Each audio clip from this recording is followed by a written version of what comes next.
Ok, então vamos começar aqui com relação à minha experiência aprendendo chinês, também direcionado à obtenção de certificados.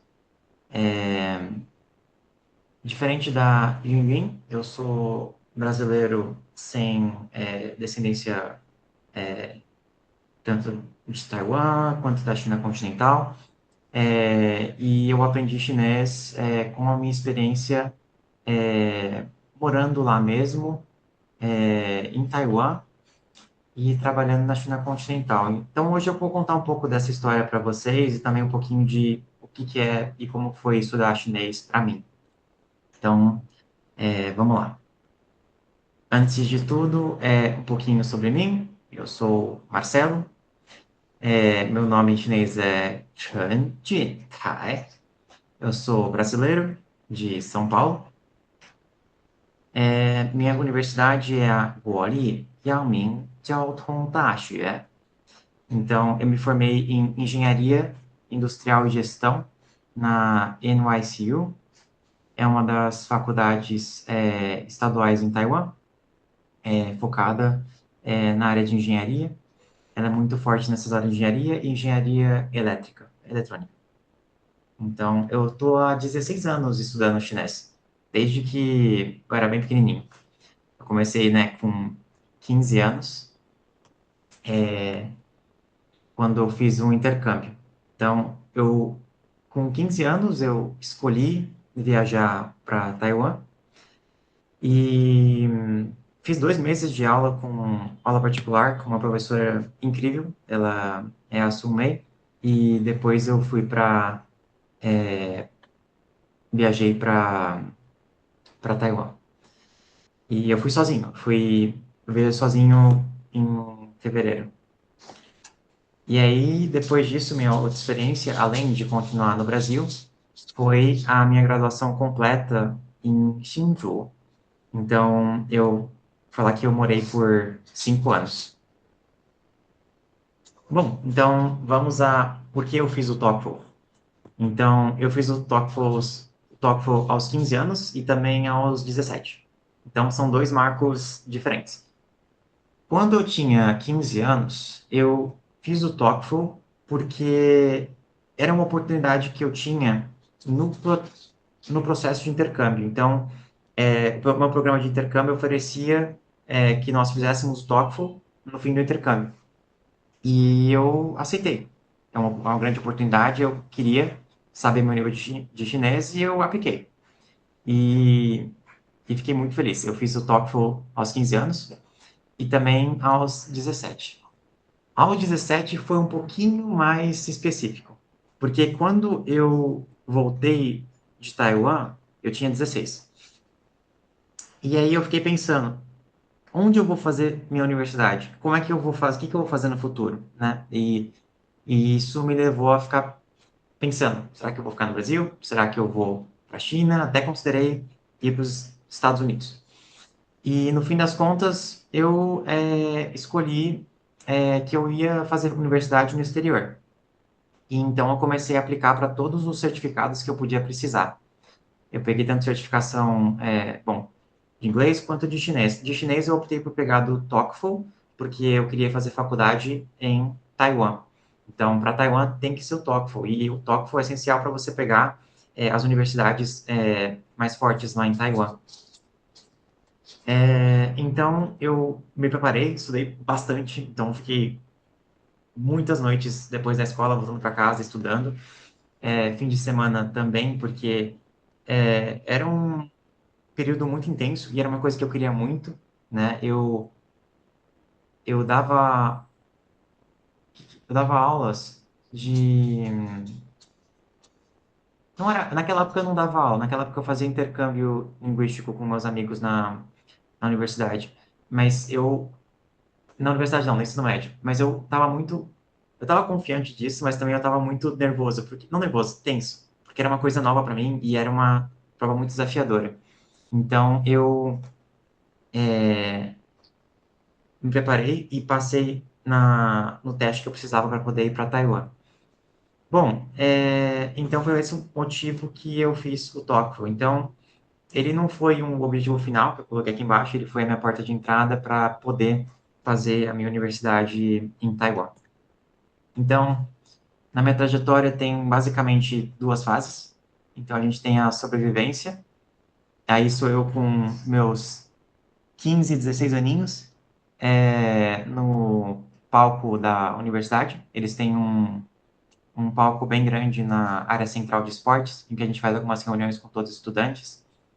E eu tive a oportunidade de subir lá para, bom, preparar, contar um pouquinho da minha experiência para todos em Taiwan. A segunda parte é a autonomia, que é todo o restante até hoje. Então, eu vou explicar um pouquinho dessas fases e contar um pouquinho desse cenário inicial também. Bom, aqui a gente tem esses 6 meses aqui, que é a parte da sobrevivência. A gente tem o foco em algumas partes aqui. Primeiro, eu fiz Chuyian, eu fiz Pinyin e eu fiz os tons. Que eu quero reforçar com todo mundo que a coisa mais importante, que eu acredito que a coisa mais importante no chinês é a sua pronúncia. Então, é necessário você focar na sua pronúncia acima de qualquer coisa. Então, não é porque você tem muita coisa para você conseguir aprender num idioma que você consegue correr e decorar um monte de ideogramas e vai estar tudo certo, né? Isso é possível se você quiser somente passar na prova, mas para você conseguir a parte de conversa, isso deixa uma lacuna bem grande, né? A sua pronúncia é a sua fundação num idioma. Então, quando você tem uma pronúncia boa, você consegue trabalhar em cima disso. Mas uma vez que você tenha solidificado a sua pronúncia, todo o resto do que você vai falar na frente do seu aprendizado vai seguir esse padrão. Então, sempre focar na pronúncia. Agora, como que funcionava esse estudo? Ele é um estudo diário, né? Pelo menos 1 hora. Então, todo dia, não importa a situação, volto para casa e estudo. No meu caso, foi um pouquinho mais específico, porque esse estudo diário é um estudo diário de situações que aconteciam na minha vida. Então, eu fui na universidade, não, no ensino médio, e eu pedi um sorvete. Eu não sabia como pedir um sorvete. Aí eu estudei lá que é pintilin. E aí eu aprendi a falar essa palavra e eu fui escrevê-la no meu caderno. E aí eu voltei para casa e estudei essa palavra de novo. Então, eu pegava um pouquinho do que eu via no ensino médio e levava para o meu caderno. Uma outra coisa aqui, voltando para a parte de cima, é que eu sempre escrevo em Chuyian e o pinyin ele não é muito eficaz para você ter uma pronúncia mais sólida, na minha opinião. A razão para isso é que quando você usa pinyin, você tem uma tendência a desviar sua pronúncia para uma pronúncia que não é uma pronúncia vinda do idioma chinês. Ela é vinda de como você lê em português. Então, você lendo em pinyin está muito mais suscetível a pronunciar alguma coisa pensando em português. Então, ela distancia você do idioma. Então, quando você usa Julian, você tem uma leitura mais próxima. Também quando você vê livros, vamos supor, isso é muito claro quando você está lendo livros infantis. Então, você está começando a aprender a leitura em chinês e você começou a ler um livro. Vai aparecer os ideogramas embaixo, e embaixo de cada ideograma vai ter o seu Julian. Caso o que tivesse lá embaixo fosse um pinyin, você observaria o pinyin e você não leria o ideograma. Então, quando você tem o Julian, o seu olho bate no ideograma antes de bater no fonema. Então, é muito mais eficaz nesse sentido. Agora, eu gostaria que vocês observassem ali no cantinho tem uma foto. Essa foto é uma foto do meu caderno em 2015, né? Então, o que eu gosto de trazer essas fotos assim? É porque eu estou mostrando aqui que esse foi um processo de estudo intensivo. Eu garanti todo dia pelo menos 1 hora, além das 3 horas por dia, não, além das 6 horas semanais que eu tinha mandatórias na escola, justamente porque isso é divertido. Então, não é porque é uma coisa que é feita consistentemente e que é uma coisa que dá trabalho que precisa ser necessariamente chato, na minha opinião. Então, olha só essa página aqui. Tá, por exemplo, New Vocabulary That I Wanna Learn. E embaixo tem karaoke, que era um karaokê. Eu literalmente estava estudando sobre o karaokê, porque eu tinha ido nesse dia para eu tinha ido com meus amigos no karaokê, a gente foi cantar junto e foi super legal. E eu estou estudando uma coisa que foi parte da minha vivência e que agregou para minha comunicação com os nativos. Então, é trazer essa parte de fazer o idioma consistentemente ser uma coisa estudada, mas não tentar deixar essa coisa mais interessante possível, né? É claro que não vai ser sempre uma coisa divertida, mas o máximo que você puder ajuda muito. Bom, vamos ao próximo. Agora, eu quero ir com vocês para a parte da autonomia. Então, isso aí é do segundo semestre em diante. Nesse contexto, o chinês vai deixar de ser mais uma matéria e vai virar mais uma ferramenta. Esse é o estágio inicial do que está acontecendo. Então, deixa de ser uma coisa tipo, eu vou praticar o chinês, para ser uma coisa de tipo, eu vou usar o chinês mediante a situação X que demanda do uso de chinês. Né? Então, esse sentido é o primeiro estágio do que acontece. E aí, vai para um próximo estágio depois disso, em que vai ter aulas, trabalhos, clubes e amizades acontecendo no idioma. Nesse contexto, deixou de ser uma ferramenta e começa a ser uma vivência, ele parte a ser mais parte da sua vida. E o aprendizado passa a ser um subproduto da vida. Então, não é uma coisa que você vai necessariamente organizar como você fazia todo dia, uma hora. Às vezes você tem uma rotina menos intensa de estudo, mas você tem coisas mais pontuais que agregam mais para o estágio que você está. Agora, olha, por exemplo, aqui no canto no caderno, que o conteúdo que aparece no meu caderno é um pouquinho mais para direcionado talvez para trabalho. Então você observa, por exemplo, a palavra baile, que é tipo colarinho branco, que é de pessoas que trabalham no escritório, e também algumas 成语, que são palavras compostas, tipo Wang Yang Bu Lao. Então, tem um conteúdo um pouquinho mais específico, um pouquinho mais técnico e um pouquinho mais avançado, porque eu gosto de Changyu, então eu gosto de me comunicar com Changyu. Elas dão mais profundidade quando você está falando alguma coisa que você está em trabalho, por exemplo. Né? Então, dão mais profundidade e tem uma história por trás e são super legais, então é uma coisa que eu pessoalmente gosto. Então, uma história é uma coisa que eu gosto, com uma coisa que é mais de trabalho. Temos colarinho branco, colarinho azul, que é o Lani, e aí tem os dois lá embaixo. E isso é um pouquinho disso que eu quero mostrar para vocês. Bom, agora a gente tem aqui aula ensina estrutura e a convivência ensina o uso. Então, você avança mais porque o idioma vai ter um uso para você. Então, você vai avançar mais porque você vai ter amizades com nativos, não porque você vai ter mais horas com o seu livro. É claro que na sobrevivência você precisa de ter isso, mas não vai dar para ser uma coisa, ao meu ver, tão consistente por vários anos, tipo mais de 10 anos que você vai seguir fazendo isso.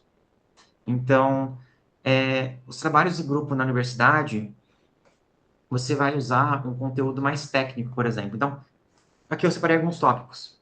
Trabalho em grupo, você vai aprender conteúdo técnico, então você vai ter uma palestra sobre Operations Research. Então, você vai ter que aprender os conteúdos técnicos disso que você precisa apresentar na faculdade com seus colegas. Então, tem jantares com amigos. Quando você vai jantar, você pode comer coisas diferentes. Você pode comer algumas coisas que você nunca tinha visto. E nisso você aprende comidas novas. No karaokê, eu acho muito legal. Eu acho que karaokê é quase um teste de chinês para mim. Porque você aprende a fazer uma leitura rápida e também a aceitar erros. Porque você está lendo uma letra lá, a letra da música, e ela vai passando muito rápido embaixo da tela. E você tem que acompanhar aquela velocidade com o tom correto e entender o que está escrito também. Então, a leitura e a pronúncia ao mesmo tempo. E vai ter muito erro no caminho, mas você continua cantando. Isso é muito legal. Agora, tem também as viagens de fim de semana. Então, quando você viaja de fim de semana com amigos, por exemplo, eu tenho um grupo de amigos em Taiwan que a gente, às vezes, talvez, acampava ou ia para casa de um amigo lá e ficava lá todo mundo. O que acontece é que quando você está nessas situações, você tem um uso prolongado de chinês. E isso é muito importante e pouco observado e pouco comentado, mas falar chinês por, tipo, 2 horas é diferente de falar chinês por 6 a 8 horas. Então, quando você está começando a falar chinês, mesmo que você consiga se comunicar, manter a consistência por um tempo muito grande é uma coisa que tem que ser praticada. Ela não é natural. Então, você tem que perceber que isso não é natural e trabalhar em cima disso. Você indo uma vez de fim de semana com seus amigos nativos, você consegue manter por quantas horas uma conversa? Com quanto tempo você consegue ficar sem falar nada em outro idioma? Ficar só no chinês tranquilamente, sem estar muito cansado, porque você tem um cansaço quase físico no começo. Depois que você faz, por exemplo, no começo, quando eu observei essa dificuldade, eu percebia que eu conseguia talvez 4 horas. Aí depois de uns 2 anos eu consegui ficar mais tranquilo. Hoje eu consigo o dia inteiro, não tem muito problema com relação a isso. Então é uma questão de você perceber isso e trabalhar em cima disso. Bom, então essa última parte aí, meu vocabulário mais útil, não veio de nenhum livro. E isso eu vou mostrar para vocês daqui a pouco.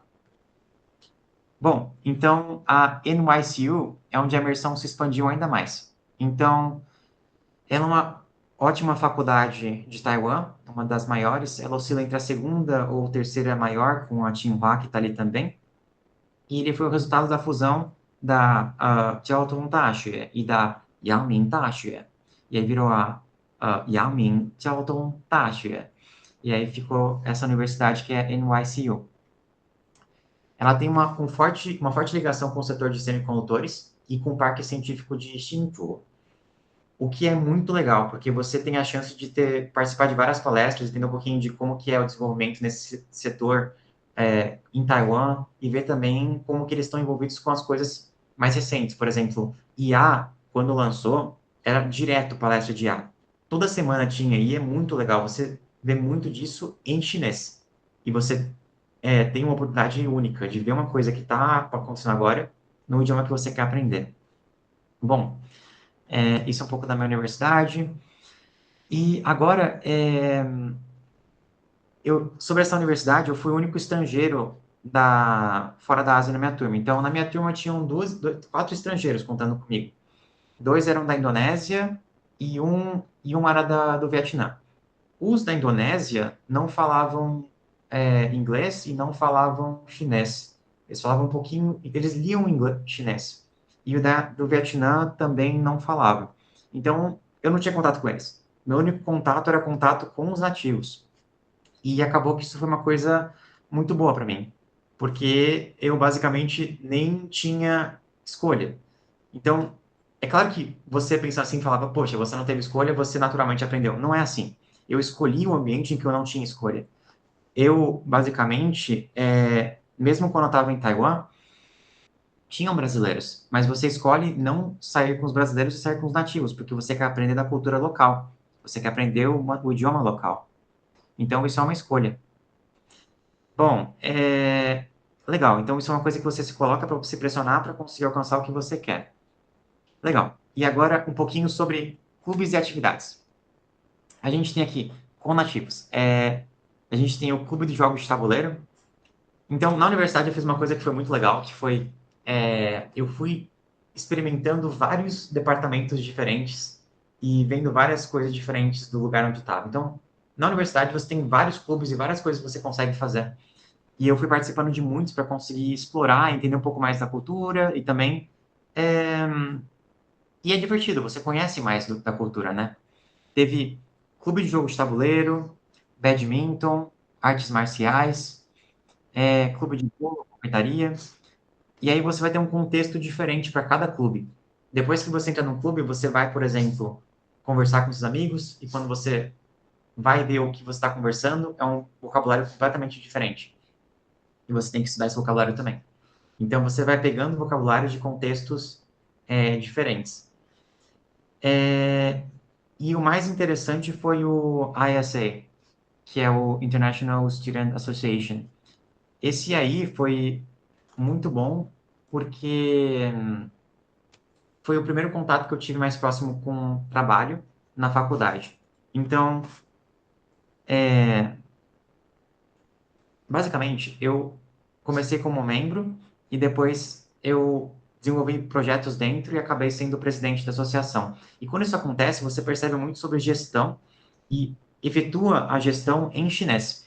Então, para trabalhar com gestão, é muito legal você tentar ter um contato com esse setor dentro da universidade de alguma forma. Isso foi muito importante para ver como é que funciona na prática isso.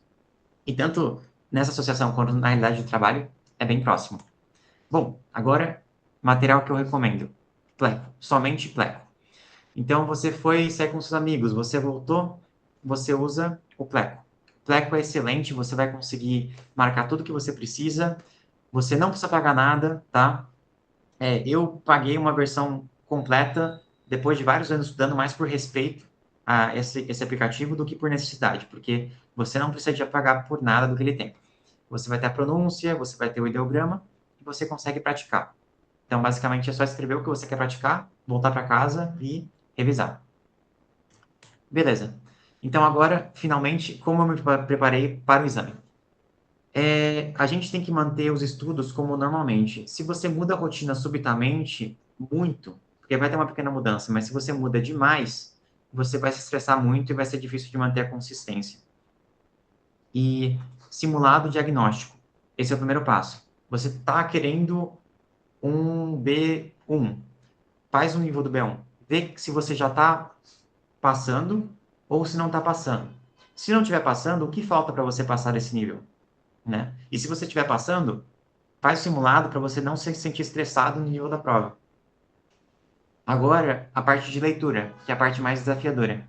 Você consegue fazer algumas leituras um pouquinho mais consistentes de textos longos. Então, 2 meses antes da prova, você consegue ver mais textos de coisas que você acha interessante na internet. E, por fim, simulados cronometrados para controlar o tempo, pelo menos 3, para você acompanhar a sua evolução. Então, você consegue ver 1, 2, 3 o certificado, não, o simulado, e quanto que você teve de resultado em cada um deles. E assim você consegue ver seu progresso e ver o que você precisa trabalhar e melhorar em cima disso. Bom, muito obrigado.